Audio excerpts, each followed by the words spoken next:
சர்வவியாபமும்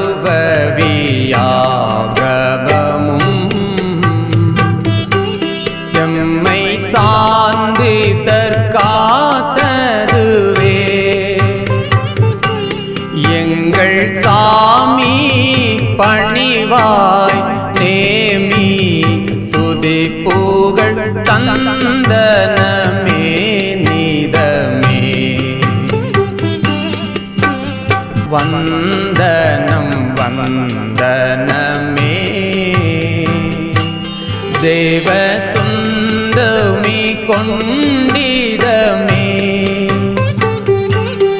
இதுவரையில் எமையே பழமாய் காத்தையும் துறையே மிக தந்தனம்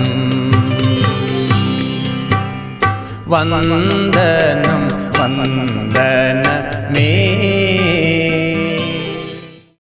கர்த்தருக்குள் அன்பானவர்களே, அனுதினமும் கிறிஸ்துவுடன் தியான வேளைக்கு உங்களை அன்புடன் அழைக்கிறோம். இன்றைய தியானத்திற்கான வேத வாசிப்பு 1 தீமோத்தேயு 6ஆம் அதிகாரம் வசனங்கள் 11 முதல் 13 வரை. தியானத்திற்கான தலைப்பு பசியும் தாகமும். நீதியின் மேல் பசிதாகம் உள்ளவர்கள் பாக்கியவான்கள், அவர்கள் திருப்தி அடைவார்கள். மத்தேயு 5:6. நான் திருப்தியாய் இருக்கிறேன் என்று சொல்லக்கூடியவர்கள் யார்? எவ்விடத்திலும் எல்லாவற்றிலும் திருப்தியாய் இருக்க தான் போதிக்கப்பட்டிருப்பதாக பவுல் எழுதுகிறார். அவரால் அது எப்படி முடிந்தது? நீயோ தேவனுடைய மனுஷனே, நீதியையும் தேவ பக்தியையும் அடையும்படி நாடு. 1 தீமோத்தேயு 6:11 என்று தீமோத்தேயுவிற்கு எழுதியதிலிருந்து பவுலின் திருப்திக்கான காரணமும் அந்த திருப்தியை பெற்றுக்கொள்ள அவர் எதை தேடினார் என்பதும் விளங்குகிறது. இங்கே நீதி அடிக்கிறவனை திருப்பி அடிக்கிற மனுஷ நீதி அல்ல, பாவமில்லாதவரை பாவிகளாகிய நமக்காக பாவமாக்கிய தேவநீதி. அதை தேடுகிறவர்கள் வாழ்ந்திருந்தாலும் தாழ்ந்திருந்தாலும் எப்போதும் திருப்தியாகவே இருப்பார்கள். நானே ஜீவ அப்பம் என்றும் நானே ஜீவ தண்ணீர் என்றும் சொன்ன இயேசு நமது ஆத்தும பசியை தீர்க்கும் அப்பமாகவும் தாகம் தீர்க்கும் தண்ணீராகவும் எவ்வாறு இருப்பார்? தேவன் மனிதனை படைக்கும் போதே அவனுக்குள் சரீர பசியையும் தாகத்தையும் வைத்தார். இல்லாவிட்டால் தோட்டத்தில் அத்தனை பழங்களையும் சுற்றி ஓடுகின்ற ஆறுகளையும் படைத்திருக்க மாட்டார்.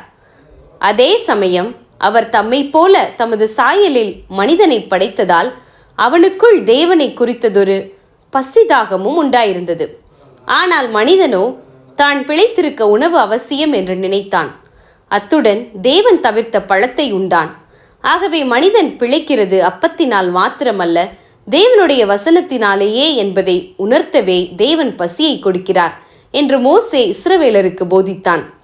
இதை குறித்து எரேமியாவும், உம்முடைய வார்த்தைகள் கிடைத்தவுடனே அவைகளை உட்கொண்டேன், உம்முடைய வார்த்தைகள் எனக்கு சந்தோஷமும் என் இருதயத்துக்கு மகிழ்ச்சியுமாயிருந்தது. எரேமியா 15:16 என்கிறார். 1 பேதுரு 2 வசனங்கள் 1-2, எபிரேயர் 5 வசனங்கள் 12-13 ஆகிய வசனங்களில் தேவனுடைய வசனமானது பலமான ஆகாரமாக உருவகித்து கூறப்பட்டுள்ளது. இயேசு தமது கிருபையுள்ள ஆவியினால் நமக்கு ஜீவ தண்ணீராக இருக்கிறார். நான் கொடுக்கும் தண்ணீரை குடிக்கிறவனுக்கோ ஒரு காலம் தாகம் உண்டாகாது. நான் அவனுக்கு கொடுக்கும் தண்ணீர் அவனுக்குள்ளே நித்திய ஜீவ காலமாய் ஊறுகிற நீரூற்றாயிருக்கும். யோவான் 4:14 என்றார். எருசலேம் தேவாலயத்தில் நின்ற இயேசு, ஒருவன் தாகமாயிருந்தால் என்னிடத்தில் வந்து பானம் பண்ண கடவன். என்னிடத்தில் விசுவாசமாய் இருக்கிறவன் எவனோ அவன் உள்ளத்திலிருந்து ஜீவ தண்ணீர் உள்ள நதிகள் ஓடும் என்றார். தம்மை விசுவாசிக்கிறவர்கள் அடைய போகிற ஆவியை குறித்து அவர் இப்படி சொன்னார். நமது பசியும் தாகமும் எதன் மீது? ஜெபம் செய்வோமா?